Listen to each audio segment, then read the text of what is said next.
Welcome back to Kara Soft Techniques. I am Coach Kara, and we are here today with another relationship topic.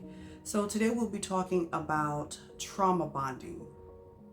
So if you may not know what that is, trauma bonding is basically psychological response to abuse, primarily stemming from your past. Okay, so what does this type of relationship looks like? So, for example, you may have two people who have a similar background. Perhaps one or both were rejected, abandoned, felt neglected by your parent, or both. Or perhaps one had a more traumatic childhood experience and the other not so much. But either way, these two find themselves coming together only to form an unhealthy bond. And so what typically happens is when they meet each other, they begin to get to know one another.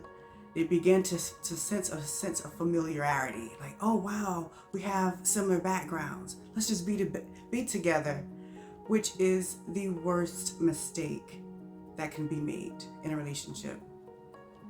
So to show you what that kind of looks like, and not all may not start off this way, but for the most part, majority of these sort of relationship bonds, they do.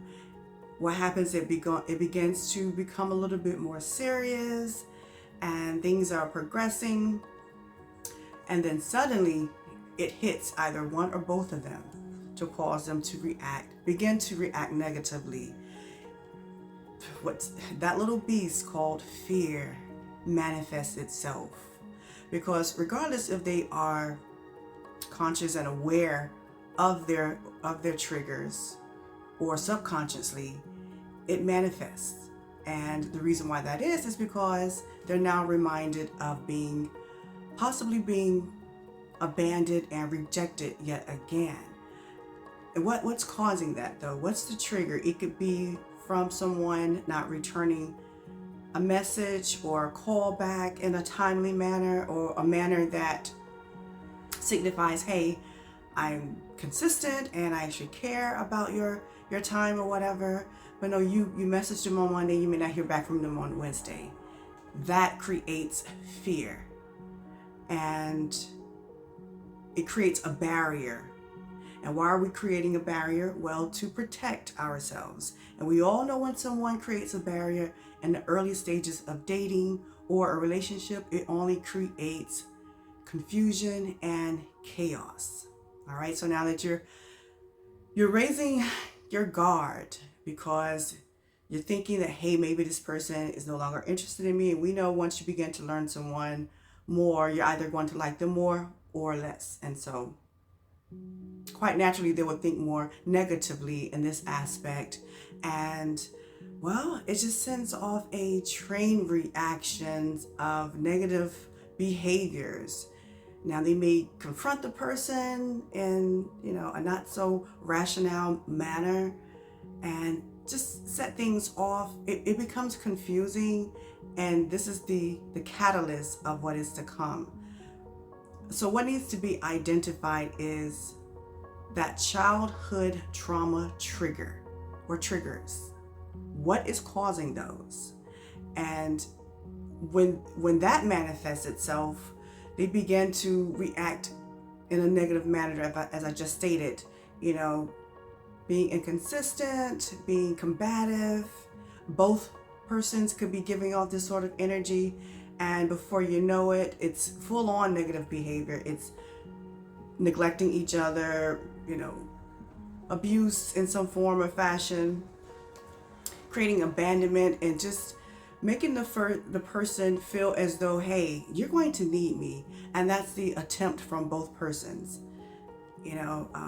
Controlling. There's a lot of controlling in these sort of relationships. And the reason why there's controlling is because they want to hold on to this individual so they don't feel or become abandoned yet again. But here's the ironic thing is, both of them are actually fighting to be together only out of fear. They both want to be together. So they're creating all of these little issues or reacting in such a negative manner. And the reason why that is because, well, they don't know any better. See, when you are aware of your childhood trauma triggers, you'll know how to react, because you're going to be traumatized all your life, right? There will always be triggers of some sort. So you're going to know how to combat those sort of negative feels with some sort of coping strategy, managing those emotions instead of, being argumentative and vindictive and just going down a straight negative path, versus taking some time out for yourself and saying, hey, what's triggering me? Why was I triggered? Okay, I didn't get a message or some form of communication in a timely manner, and it left me feeling this way. Now, is this something that I want to continuously deal with? Because we all know humans don't change their behaviors all that drastically, all that soon. So you need to come to senses with yourself and say, do I need to continuously endure this? Will this be consistent behavior? Probably so, which is why you should remove yourself from the situation. That's only when you've done the healing, you are self-aware now, and you've learned coping strategies, so that you can practice being healthy in relationships. But when you do not, it becomes quite chaotic for both of you. I mean, it can become quite dangerous even, because you two are just trying to not feel what you once felt. But unbeknownst to both of you, you're creating those very same emotions, energies, atmosphere, whatever. You're creating that. So it is imperative that one would seek some sort of consultation, therapy, to have someone address the issues and be able to identify what those traumas are and coping strategies, so that you don't find yourself not being able to form any sort of relationship bond because of lack of trust. Trust is also a major factor. Because you can't trust someone, it'll be hard for you to even connect with someone, like a coworker or something, because you have these traumas of being abandoned and neglected. All right. So I just wanted to share that with you. There's more about relationship or trauma bonding in relationships. I could go more in depth in it, but I just wanted to give you, little excerpt or snippets of what that sort of relationship tells. And believe it or not, many people are in these types of relationships, which creates codependency behavior. Controlling, you become manipulative just to keep the person to stay.